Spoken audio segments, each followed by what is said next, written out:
I'm Josh Hartley. I played Cleopas. I'm Daniel Hancock. I'm the director. I'm Mike Shogo. I played Simon of Cyrene. I'm Jake Hancock. I played Jesus. I'm Caleb Hancock. I played the part of John. I'm Jason. I played James. I'm Ann Kipfer. I play the role of Martha. I am Vanessa Hancock. I play Miriam, Lazarus' sister. I'm JT. I played the part of Andrew. I'm Matthew. I played the part of Peter the Rock. This is like a family all coming together. And doing this is a little bit different than the live action plays that we're used to. It was different though, being in a studio rather than on stage. And you really got to see it in your head because you have nothing to look at but, foam on the walls and a microphone. Especially in emotional scenes, you just have to pretend like, it's there in front of you. Seeing it all come together has been pretty amazing. How much time we spent together, going out to eat and hanging out together like a theater troupe. Acting as a disciple kind of reminds me of what it may have felt like. The fishing scene was a lot of fun to record. So many fish. We tried to bring the youthful edge to the story and more of an epic scope to the style of the production. Dan gave me those notes a lot of the time. Make sure I was myself. I feel like Josh, when he was on the mic, everybody kind of just listened. I don't think I remember even recording half the stuff because all I really remember is me and Mina just sitting there laughing in that room. One of the most amazing things about this whole experience with End of Darkness was this orchestra, and they recorded live. I was kind of the big picture guy that was like, it should sound like this, and humming things, looking like a crazy guy in the back of the room. The music is almost a character. We were looking at each other like, dude, this is for real. This is actually happening. This is like the end of darkness. It's here. It came together, and I think we all drove home that night, not on the ground, if you will. It was kind of one of those moments that just lifts you up and almost surreal. This is way more than I thought it was, so I was blown out of the water. I hope everyone else is too. Hearing it so many times and knowing the whole story is one thing, but then when it's all put together, it's like it, but you didn't expect it to be what it is, and it's actually really crisp and different and really kind of fresh. I think we got a very realistic, kind of gritty sound out of it. Everyone needs to stay tuned all the way through the fourth night because that's where we really showcase what we can do with sound. We had 40 plus photos that we did. We had to figure out interesting ways of making that look as real as possible. Yeah, at one point, Daniel's like, "You're not dirty enough." So he comes up and rubs dirt in my hair. I'm like, oh, goodness gracious, I don't like being dirty. It's so great to see it all pieced together, especially with the music and all the stuff.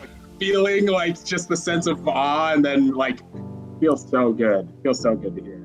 Just hearing from us being in the studio, now all of a sudden seeing this final product, been quite the experience. I feel like the production it gains a life of its own, and so all the people who are a part of it have the spirit of the project. I was able to memorize so many words of Christ and think about them in such a way that it changed who I was going to be for the rest of my life.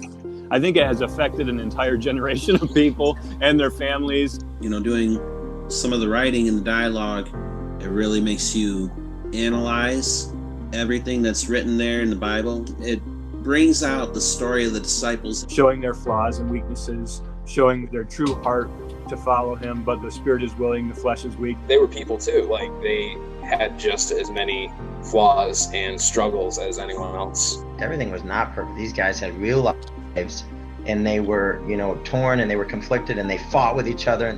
Peter, Thomas, Judas, Cleopas, they all have things that real people go through on a regular basis. We had to pull the stories of the lives of the disciples out of the scripture and really put dialogue to it. There's not a lot in the Bible talking about Judas as a person. I think there was a lot of developing, what it would be to be that type of person. Yeah, it took some work. You had to get into there and do your writer's work and figure out why and the humanity behind it. We had to create characters for these guys from the one or two facts that are presented in the Bible. There's a lot of disciples in the Bible that really only get their name mentioned. And what we know about Thomas is that Thomas's faith is derived solely on what he's seen. We kind of wrote him as a more fiery character, which was kind of fun to play.